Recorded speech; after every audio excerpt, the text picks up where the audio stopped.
welcome to the very best part of my broadcast week. Welcome to a new restaurant, Buck's. I'll explain while we're here. We are here because Buck's, a great restaurant, upper northwest Washington, D.C., is very close to another restaurant you might have heard of. It's called Comet Pizza. We asked Comet if we could come, and they said, we'd rather you not come, and I understand why. And the reason they didn't want us to come is completely in line with the conversation we're going to have this episode. Because the conversation we're going to have in this episode is about not only disinformation, but the malignant dangers that can exist within the cellular structure, the psychological structure of disinformation. Steven Brill is our guest this week. He is the author of a new book, the title of which I'm going to take issue with, The Death of Truth. And I will read the subtitle one time and one time only because it's a bit of a mouthful. How social media and the internet gave snake oil salesmen and demagogues the weapons they needed to destroy trust and polarize the world, and what we can do about it. A little bit of a lift there at the end. Stephen, great to see you. Thanks for joining us. Thank you. What's wrong with the title?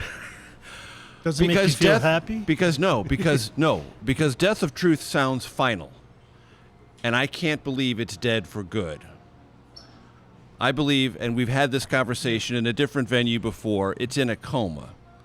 But Truth in a Coma is not as good a title, but I get it. So I just feel death means final, that it can't be revived, that there can be no resurrection of truth. And that's more than I can bear, spiritually, psychologically. I think I take your point. Yeah. Is it dead? I sort of like your idea for coma. I'm glad you weren't around when I was doing the title for the book, because it's a terrible title, but it's probably more accurate.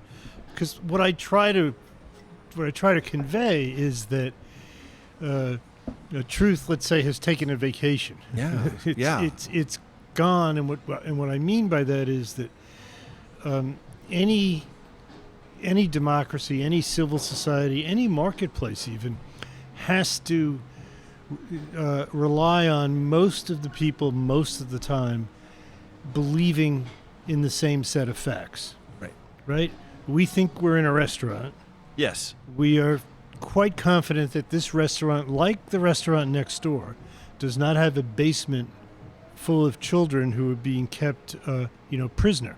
Right. That's a fact. That's a fact. Right? We could even go down to the basement and prove we the can fact. Verify this. Right. But so many verifiable facts are just not accepted anymore by a large portion of people. Who got the most votes in the last election?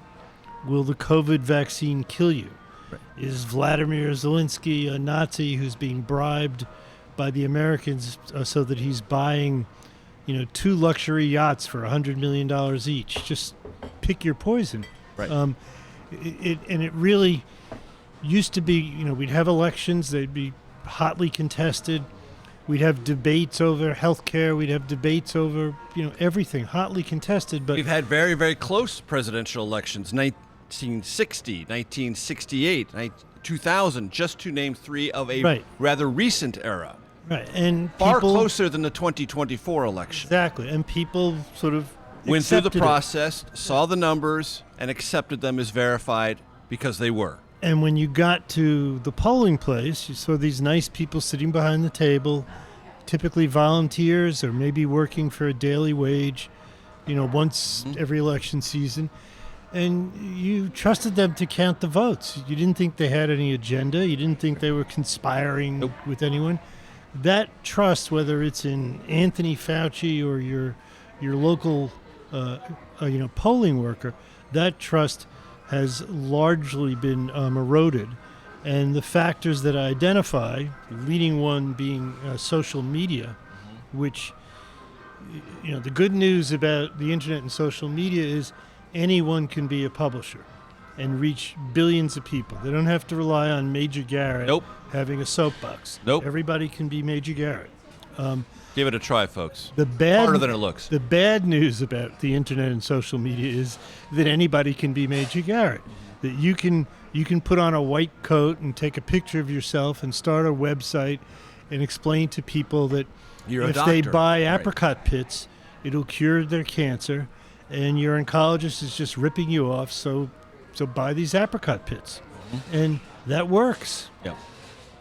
That works as a form of commerce, but if it were only a form of commerce, it wouldn't be so troublesome. And it would be easier to regulate because commerce is in speech. It's when in the political arena, it's really a lot harder to regulate, and you're much more hesitant to want to regulate it. So everything I suggest in the book is content neutral. It has to do with giving people more information about who's trying to feed them the news, not blocking stuff or censoring stuff, certainly not the government censoring stuff. But the core principle underlying the way we live, the way everybody always has lived when they're not in a state of war, is this sense of trust. I kind of trust this restaurant that they gave me a Diet Coke. Yes. It doesn't have chemicals in it. They're not trying to poison me. I trusted the cab driver who took me here. Right. I trust the people who that's how a cohesive process society my prescriptions continues at the drugstore. to be cohesive. Yeah. Right. But when that falls apart, and we've seen it fall apart, everything starts to fall apart, and people don't, now they don't trust each other, but they don't trust the institutions that are worthy of trust. They don't trust elections. And God only knows what's going to happen on November 6, 2024. We don't have enough time for Steven Brill's entire resume, but he has touched your life through cable. He has touched your life in terms of travel. He has touched your life journalistically. Steven, give my audience the highlights as you see them. Well, when I got out of law school, the only thing I knew for sure is I didn't want to be a lawyer. So Not an uncommon instinct. So I had done a lot of journalism while I was in law school, writing magazine articles. So I decided to start a magazine about lawyers called The American Lawyer, and that expanded into a nationwide chain of local legal magazines. And then when I started thinking about, well, how do you convey the law to people, not lawyers? Right. I got the idea for Court TV, the cable channel. Then after that, I sold all that stuff and went back to writing books. And in the course of writing a book about the aftermath of 9/11, I got the idea that we had a new whole security apparatus around us post 9/11, but it probably made sense to treat different people differently when you were dealing with risk. So if someone already had a security clearance, for example, why would you make that person go through the same process at the airport as someone who doesn't have a security clearance? Not right. that the other person's a bad person, Nope. but why waste the time? Right. Allocate resources according to risk. So that was the idea for the Clear Registered Traveler program. Right. If you go to the airport and you're a Clear customer, you Yeah. get, and you pay for it. There's a premium for this, but you have a biometric check, either fingerprints or they scan your eyes, and you get to the head of the line. And for those of us like myself who pay the premium, it is a much speedier, much more efficient, more relaxing way through the airport. When we come back, we're going to talk to Steven Brill about what he's doing now. It's something called NewsGuard. And what he encountered when he talked to large social media platforms about how they could verify things or give people a way to verify things coming through their feed. That's coming up next. I'm Major Garrett, segment 2 of The Takeout in 1 second. In the opinion of those people, there was a basement, there were these children, and Hillary Clinton was trafficking in them.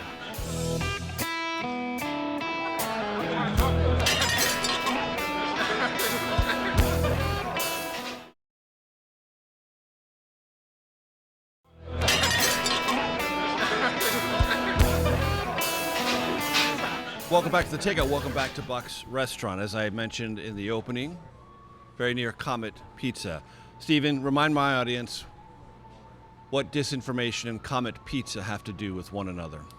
Well, Comet Pizza was the victim, the scene of one of the great but unfortunately not unique hoaxes that started in about 2016, where the QAnon conspiracy theorist group created this conspiracy theory totally out of whole cloth that Hillary Clinton and some of her close associates were running a pedophile ring, a child trafficking pedophile ring in the basement of Comet Pizza.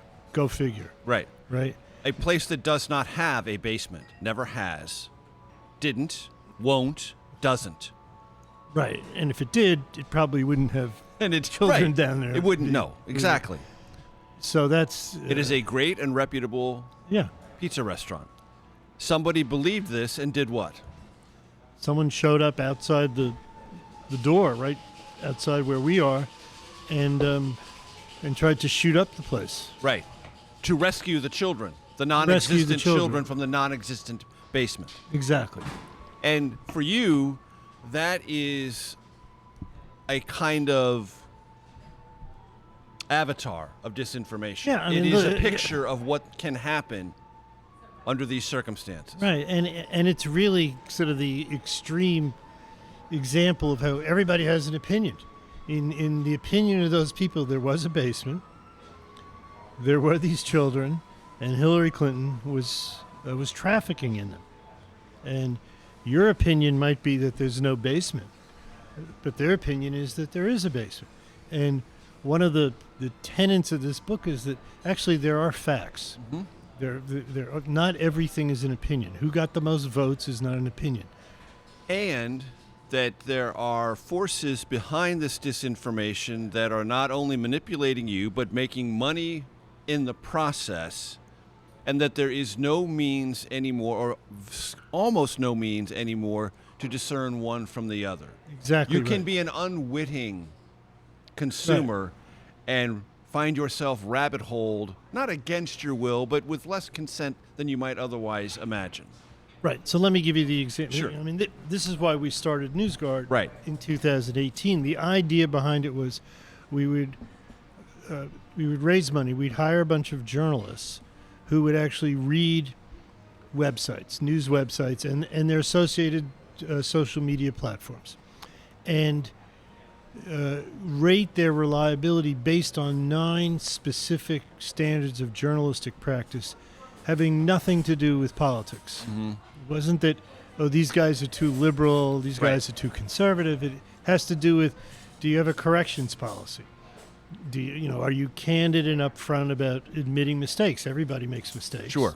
Do you tell people? Do you keep that promise to your reader? Do you have deceptive headlines? Do you mix opinion with news in a way that's not labeled? Do you say something about who owns the site, who's financing it? Do you repeatedly publish false news? And by that, I don't mean that you and I have a different opinion about climate change. Right. What I mean is, do you publish false facts repeatedly? Are you a website that purports to be about healthcare that sells subscriptions to apricot pits because they will cure cancer? Right. And that's how bad you have to be to fail that criteria. So we have 9 criteria. Everybody gets a point score, and for the tech companies that use us, they can post the point score next to their feeds. You can click on the point score and read a 3,000 or 4,000 word, what we call a nutrition label, that explains why CBS News gets a higher rating than OAN or Newsmax. Right. And having read the book, I know the answer to this question, but it's not as if right or center-right websites get scorched by NewsGuard. They don't. No, not at all. There are some of the highest rated. Yes, some, and we have been accused of bribery by people on the left and bribery and worse by people on the right. But we just stick to the 9 criteria. And the idea was, this is a business. The idea was, well, this is sort of a slam dunk if you think about it. In 2018, Facebook was beset by all these scandals because all these posts were Russian disinformation, all kinds of crazy stuff, and they were spending millions of dollars on PR firms, millions more on lobbyists, millions more on lawyers to talk about how hard it was to solve the problem, but not solving the problem. So to massage their way out of very bad publicity. right, which they're still doing. You don't have to go Right. back. So we It's thought, an well, age-old gee, game, folks. We thought, well, this is easy. They'll license our data, they'll post our ratings, and problem solved. Right. We didn't understand something then that we understand now. And so you went to all these various platforms, all of them. Facebook was totally polite. The number 3 guy at Facebook even tried to help us raise money, but he wasn't the number 1 guy at Facebook. Same thing with Google. The only ones who immediately got it and licensed our data were Microsoft, Okay. because they're sort of the grown-ups in the room, and so for their Edge browser, they allow users of their Edge browser to have our ratings and our nutrition labels for free. The others were polite, and then gradually, the closer we came to launching the product, And let's be honest, Microsoft is smaller than all the other ones. they're a smaller social media platform. Yes. They're a much Much larger, larger, more prosperous company. Yes. So what happened was, once we launched and once we started, once the whistleblowers came out about Facebook, and we saw all the evidence of the Russian disinformation campaigns, we put 2 and 2 together, and as I explain in the book, we figured out that inflammatory content and misinformation and disinformation, that wasn't a bug, that was a feature. That was part of their business plan. Built the in. last thing they wanted was our label, because we had done research through Gallup that said if you saw one of our labels and if the thing being referred to had a low point score, people were less likely to share it. Well, that sounded great, right? Right. Stop the spread of bad Information. stuff. Right.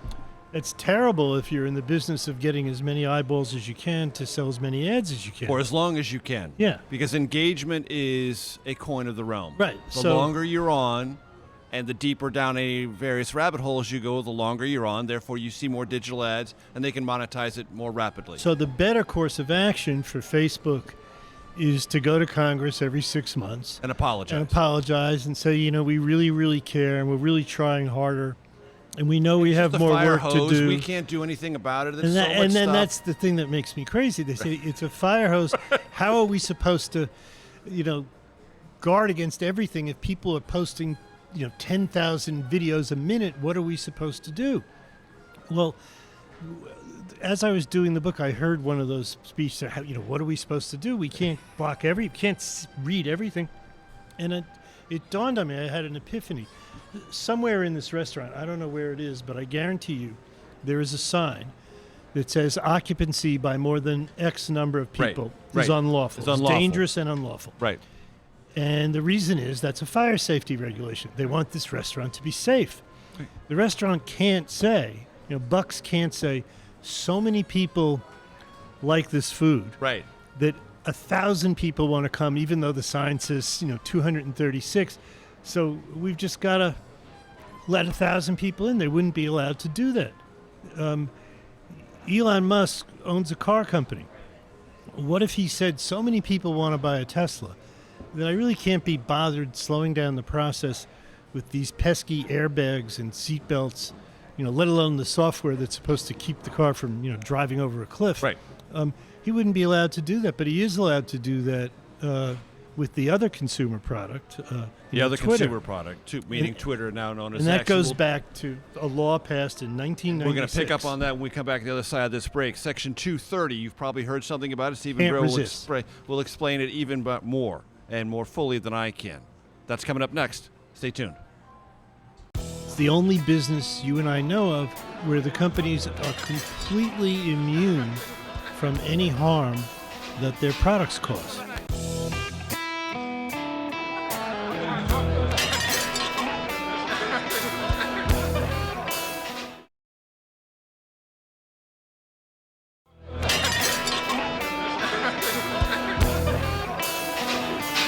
Welcome back to Takeout. Welcome back to Buck's Restaurant. Happy to be here. Steven Brill is our guest. The book, The Death of Truth. All right, 2 topics I want to get into, and this is important, ladies and gentlemen. Pay attention. Section 230 and programmatic advertising. They're completely different, but they are very, very important to this conversation. Right. So Section 230, which some of our listeners and viewers have heard of. Right. Most may not have. And they certainly didn't hear of it when it was passed in 1996.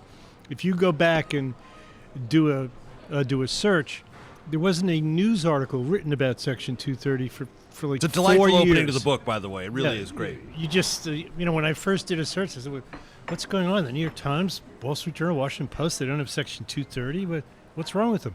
But the reason is it was passed in 1996 as 3 paragraphs in a multi-hundred-page telecommunications reform bill meant to regulate the nascent cell phone and cable television industries. Right. Had nothing to do with social media platforms. Social media platforms didn't exist. There weren't in anyone's mind's eye yet. There were, however, these 3 dial-up services. Yes. People of a certain age, you and me included, raise my hand, yes. remember, called AOL, Prodigy, and CompuServe. Yes. And for $5 a month, you could sign up for them. You had to pay, so you weren't anonymous. You were paying. Mm-hmm. And they had, 500,000 people each, million people each. Not the billion people that the platforms have. And as part of your payment, you not only could use email, a new thing, you could also join chat rooms. You could talk about, the Bridge. New York Yankees. Or the Yankees. Or bridge, or Dolphins. or food, or whatever you wanted to talk about. Right. And as those little communities of interconnected so people folks. would sign on, they'd type some comment in. And a couple of people in a couple of these chat rooms wrote stuff that was defamatory about somebody else or some other business. One of the platforms, I think it was Prodigy, I get it mixed up, said, and this person sued the platform because the platform had published this bad thing. It was thing. a publisher. And Prodigy, I think I'm getting this right, said, well, we're actually not a publisher. We just let anybody write anything. We don't look at it. We don't screen it. Right. So it's we're not our fault. Accountable. We're like the phone company. If I call you on the phone and say something bad about him, phone company's not responsible. Nope. Anybody can call and say anything they want. I'm not, censoring your phone conversation. Or a mailman doesn't get sued for something. The other company, maybe it was AOL, had advertised that we do screen things. We take this seriously. We don't want pornography on our chat sites. We don't want defamatory language. Because they said they do screen, they were held liable. Right. So various members of Congress... The good actor penalized, the bad actor, or the indifferent one, got free. Let off. So a few members of Congress, some Democrats, some Republicans, not controversial at all, inserted at the last minute on a Friday afternoon. Nobody paid attention because it was a Friday afternoon in August. They all wanted to get off and at the airport for the summer recess. They put in this 3-paragraph section called the Good Samaritan Act. Right. Good Samaritans to protect the Good Samaritans at one of the platforms that was attempting to clean up their stuff. So at age 11, Mark Zuckerberg became a Good Samaritan. Yeah. And that, as the social media platforms grew, they have used that liability protection. It's the only business you and I know of where the companies are completely immune from any harm that their products cause. And that's Section 230, and that allowed Mark Zuckerberg famously to move fast and break things, which was the motto at Facebook, and it still is today.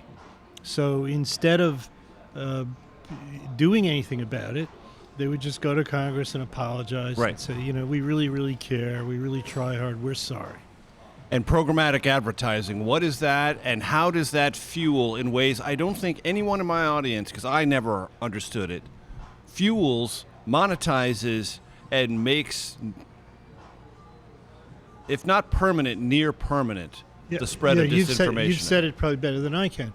It's the other hidden technological evil that was originally considered yet another marvelous technology breakthrough.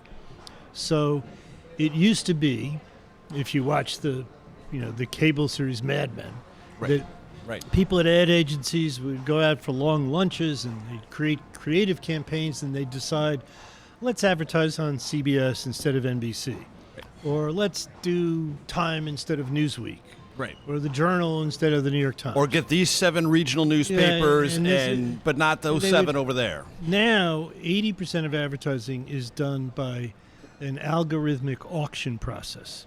So what the advertiser is looking for is someone with a particular set of demographics. I'm BMW. I want to reach everybody who went to a Jaguar website in the Acela corridor who's between 30 and 60 years old and who also has an income of X. Or I want to reach everyone who went to a website looking for fertility treatments and who's in the Northwest region or who's in France, whatever it is. You don't care where the ad appears. The product is the person, not the space on the website of the advertiser. It sounds perfectly logical. It sounds perfectly efficient. It's not efficient. On the surface, benign. Yeah, but it's not. So here's how unbenign it is. In a couple years ago, guess who the biggest single advertiser was on the premier Russian propaganda news site? I know the answer because I read the book. You tell me. The icon of American capitalism, Warren Buffett. Warren Buffett, yeah. So how did that happen? Warren Buffett Not because Warren Geico. Buffett signed up for it. Yeah, not because anybody signed up for it. Their marketing people have no idea until we brought it to their attention. Nobody does. So Warren Buffett owns Geico. There's an extra irony here because Geico, whose headquarters is just a few blocks down, is the Government Employees Insurance Corporation, founded to serve the armed forces during World War II and in the Cold War, who probably were more interested in serving America's armed forces than in funding Vladimir Putin. And yet, there you go.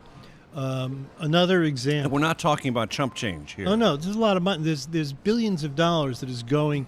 Now Putin doesn't particularly need the money, but I'll give you an example of where people are in it for the money. Remember when Nancy Pelosi's husband was attacked at Paul their Pelosi, home? That night, a website called the Santa Monica Observer, which is a website posing as a local news Not a local website. News website. Not close, not it's remotely. It's a total hoax site. We had identified it a couple years before at NewsGuard for running stories, for example, that Hillary Clinton had died in 2015 and a body double had substituted for her during the debates with President Trump in 2016. So that's the kind of website it is. They ran this story saying that Paul Pelosi had actually been in an encounter with a gay prostitute. Now, they put it on their website, then they put it on their Twitter account with the headline, and the headline links back to the website. That's the game here. Elon Musk saw fit to retweet it. Donald Jr. saw fit to retweet it. It became viral. Hundreds of thousands of people visited the Santa Monica Observer website. The Santa Monica Observer website therefore got all that programmatic advertising from Hertz Rent-A-Car, Pepsi, Coca-Cola, Comcast, you name it. Every brand name you know. All finding themselves suddenly algorithmically in bed with a hoax website paying them to produce something that is manifestly false and has been proven in court to be false, and the perpetrator has admitted guilt and been sentenced. All of this. That's where we are. Steven Brill is our guest. Back for segment 4 and more conversation about the death of truth when we get back. And there's a page, as I recall, that says pros and cons of fracking. And the only con was there's not enough fracking going on.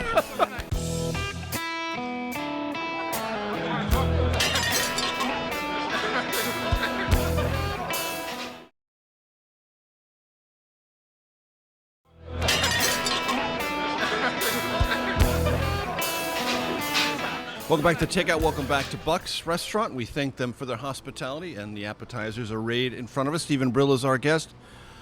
There will be those in my audience, Steven, who will say, oh, you guys just throw around misinformation and disinformation the way you want to. I remember early in COVID, people who said there might be a lab leak behind it were denounced and criticized and deplatformed. And guess what? Now we're not sure. And even the scientists say we're not sure. Riddle me that. Happily. The way NewsGuard approached that very specific problem was from the very start, we said there was ambiguity between whether it was a lab leak or it came out of that market right. in Wuhan. We stuck to that. What we said was not ambiguous, that the overwhelming scientific consensus was that it may have been a lab leak, but it wasn't humanly, and deliberately created. Big difference. Big difference. And we never dinged any website for saying that it wasn't a lab leak or that it was a lab leak. Right. We did criticize some that declared from the very beginning that this was a deliberately created virus in the lab, or worse yet, that Anthony Fauci had financed the creation of this virus in the lab. But we're very careful about that. When we say something is false, it has to be provably false. I'll give you another example. Please. That we struggled with. Remember the explosion at the hospital in Gaza? Mm-hmm. Mm-hmm. Originally, the reports and some very reputable news organizations absolutely went too far in their initial headlines, declaring that it was an Israeli bomb. Yes. They quickly corrected that and said it was ambiguous. We said the only thing provably false about that is that it is provably true that it was an Israeli bomb, or that it's provably true that it was, a Hamas missile. The verdict is still out. The evidence points to it being an explosion that was generated inside Gaza, not from an Israeli plane or missile, but we don't know that. So right. we're very careful. I mean, we're not careful about saying that that apricot pits won't cure cancer. Right. We're not careful about saying that that Biden won the 2020 election. Right. We can say that. We can say that. Those things are absolutely true, provably true, verified any number of ways, including in court. One other nearly example 60 times. Yeah, please. That we get asked about. There are a lot of websites that are sort of almost single issue on abortion versus choice. A lot of the anti-abortion websites that are conservative get high ratings from us. Get higher ratings. High ratings from us. And a lot of the pro-choice sites get high ratings from us.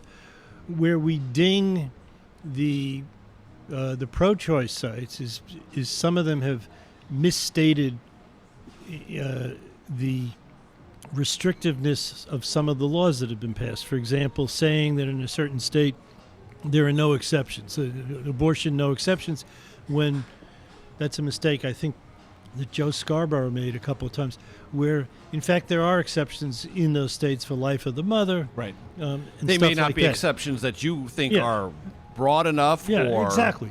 elastic enough, but there are exceptions. On the other hand, the pro-abortion sites, it's one thing to say this is a human life, we believe this, we should preserve human life from the moment Pro-life of conception. sites. Yeah.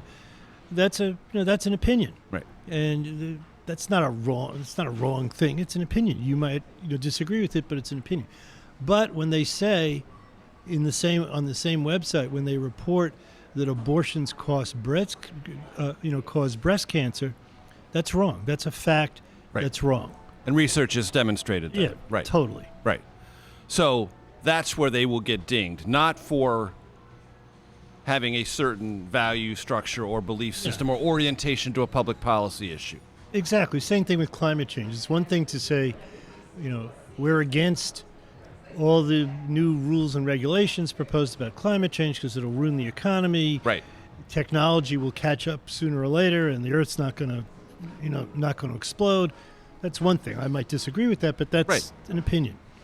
It's another thing to say, by the way, the Earth's been getting cooler in the last 3 or 4 years. Right. I mean, not there true. are people who say that. And you- They're and you- obviously and you not have in watching the news. And you have in the book an example of it. Let's say you were to type in through Google or some other search engine facts about fracking. Yeah. What you might first encounter is something that looks like a fact-based recitation, but is in fact an industry. Yeah, it's the American Petroleum Association's website. Right. But that's not what it says. No, it doesn't tell you that. So Right. that's why one of our criteria is who's financing the Who's website. financing it and how I mean, transparent it's are actually you about pretty funny. that? You go to that website, and it's calm language. It doesn't look like one of these crazy websites. It's very calm language, and a lot of scientific terms. So if you're a high school kid and you were asked to do a research paper on fracking, you might come to this site because it was also it's called "What is Fracking?" So it's Right. obviously going to pop up pretty quickly. Right. So you're reading this, and it sounds scientific. And then there's a page, as I recall, that says pros and cons of fracking. Mm-hmm. And the only con was there's not enough fracking going on. Kind of a tell. Yeah. But then you look and you see, okay, who owns this? So, in the last 90 seconds we have, Stephen, optimist or pessimist about the future of truth in our realm? Well, I'm certainly pessimistic in the short term. Right. But I think in the longer term, we're going to have to grapple with this in a lot of different ways, in ways that I suggest in the book, in terms of dealing with polarization through You have some to identify it, political label it, changes. regulate it, Right. and come to But- grips with it as we did with the safety of cars Right. or railroads, electricity, or anything else. Right, and you can start to see that even in the last couple of weeks, the movement around kids and Yes. phones. So I'm an optimist in the sense I always think we're going to sort of figure our way out of things because that's our history. But it's hard to be optimistic about what's going on right now. Right. And you feel the damage not everywhere you look, but many places.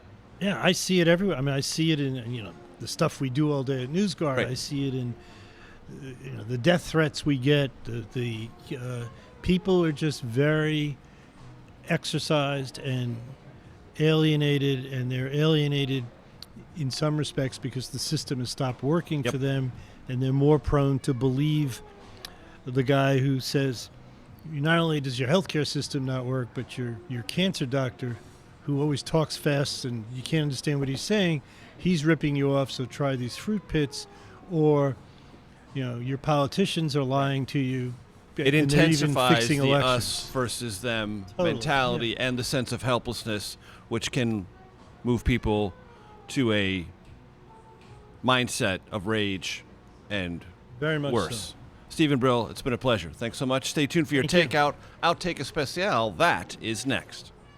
I tend to read nonfiction books for an appreciation of their technique as well as what they're saying, what they're trying to say.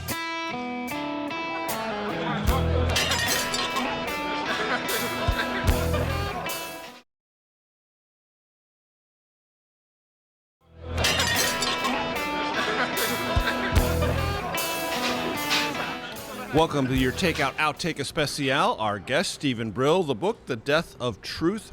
This is the fun and games portion of our program, Steven. You it's didn't gonna warn me about this. Lighten it up a little bit. You'll be able to take these 3 threshold questions. We call them that because we've asked them to every guest we've had for 8 years. Audience loves the answers. They're very revealing. They create a brief character sketch of whoever's at the microphone here at the takeout table. So take these questions in whichever order you prefer. Most influential book in your life and why? All-time favorite movie or one of your favorite movies? And if you're on a long flight or a long drive and you're going to thoroughly enjoy some music, what artist or genre is that most likely to be? I'll go backwards. Most people do. This will age me, the Beatles. Of course. A very acceptable answer, routinely given. The most commonly noted musicians are U2 and Bruce Springsteen. But Beatles are up there. Yeah, Springsteen would be close. So the second one was influential Movie. movie. Oh God! And one way I help people work through that is, let's say, and I'm a person of a certain age, so I use still remote control. I will not talk into my remote control under any circumstance. None, ever. So you're scrolling through and you see this movie and you stop, even if it's halfway through, because you love it so much. Recent movies, relatively recent movies, Sure. Probably Oppenheimer. Oppenheimer, fantastic Yeah. movie. Oh, yeah, yeah. The thing I love about Oppenheimer is it's an ambitious movie that asks a few things of the audience. Yeah. And it's And ambiguous. I like movies that you do don't- that. you know, Right. There's no big bow at the end that's all happy and radiant and Yeah. full of light. There's a lot of light, but it's not necessarily It's not the right line. exactly. Influential book in your life, and why? Let me give you a favorite book. Sure. The George Packer book, Our Man, which I just loved. It's a great story, and I tend to read nonfiction books for an appreciation of their technique as well as what they're saying, what they're trying to say. Right. Obviously, the Bob Caro books would fall into the Yes. same, and probably if I really went back and back, I'd probably end up landing on The Power Broker. Sure. And briefly from our audience, tell them what Our Man is about. It's about Richard. Why am I blanking on his name? Oh, Richard Richard Holbrooke. Holbrook. Sorry, Yes, yes. You'll bleep that out, right? Richard Holbrooke. Right. And it's really great. Super important State Department official, many through, administrations. Yeah. takes you from the Vietnam War all Right. the way to his unfortunate death, which is during Hillary Clinton's tenure as Secretary of State. Journalistic, biographical, the whole package. Exactly. Steven Brill, it's been a pleasure. Thanks so much. We'll see you Thank next you. week, folks.